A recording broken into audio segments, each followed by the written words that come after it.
focus on something deeply, the world opens up in unexpected ways. But that only happens when you're focused on the right thing, something aligned with who you truly are. Let's say you were meant to be a writer, but you chase money instead and go to law school. You might get by for a year or two, but eventually your energy will drain, your interest will fade, and your focus will crumble. Why? Because you're not connected to it. You're not engaged. You're bored. But if you focus on something you love, your passion, you can stay committed for 7, 10, even 12 years without losing momentum. This is a struggle many people face, staying focused on their true calling versus being tempted by shiny distractions. I meet so many young people who tell me, I'm doing crypto on the side, running a hair business, and launching a podcast, and I always ask, what connects all of these? Because without a unifying purpose, it's just noise. A young man I mentor is like this, successful, wealthy, and only 20 years old. But he's spread thin across multiple ventures with no clear through line except making money. And while that may seem appealing in today's world of endless opportunities, it's unsustainable. Real fulfillment and long-term success don't come from chasing trends. They come from within. Your direction in life should start from you, not from what's popular, not from what your friends are doing, not from what's sexy. When you operate from the inside out, you create a solid foundation. Otherwise, you'll end up floundering for years. So I've asked this young man, what do you really love? What excites you at your core? Once we identify that, we can find the thread that ties his crypto project, media business, fitness interests, and sports ventures together. For him, maybe it's the entertainment world. If that's the case, perhaps producing films where he can network, raise money, and connect with creative people is the ideal path. It's broad, yes, but still focused. I've also seen this challenge play out in my own family. One relative would start a business, hit inevitable obstacles, then jump to something else after hearing about someone else's easy success. That constant switching leads to half-finished projects and shallow progress, especially early in life when you don't yet have significant resources.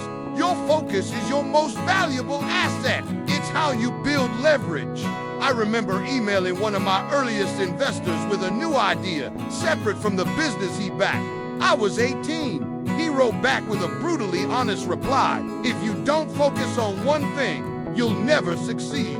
That hit hard, but he was right. Without focus, you never build deep skills, and without deep skills, you won't go far.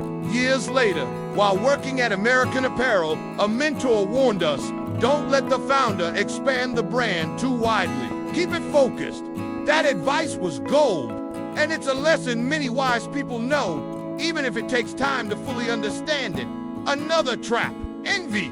You see people on social media living glamorous lives, making money in crypto, or flying around the world, and it looks effortless. But what you see is rarely the full picture. They may be more stressed, unhappy, or unfulfilled than you think. Even Aristotle Onassis, one of the richest men of his time, married to Jacqueline Kennedy, was described by her as deeply unhappy and mean-spirited. So don't base your choices on surface-level success. One quote that stuck with me came from Jony Ive, the former chief design officer at Apple. He once said, focus isn't just a decision you make on Monday morning. It's a minute-per-minute discipline. Steve Jobs constantly asked me, how many things have you said no to? Real focus means saying no to things that feel like great ideas.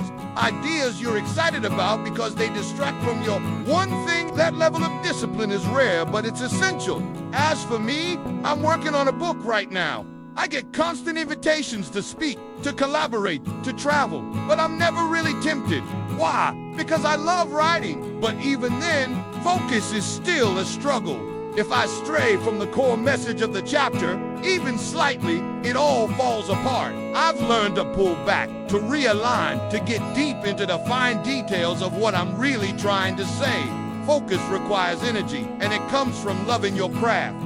When you're fully connected to your purpose, you develop an internal radar that tells you when you're drifting. That signal is painful, but it's also what brings you back to your path. So if you're young and struggling to stay focused while it seems like everyone else is living it up, remember, they may not be as happy as they appear. Stick with what your brain and heart work well with, because in a few years, when others are burnt out or stuck, you'll be rising, not falling. Focus is hard, but the rewards are worth it.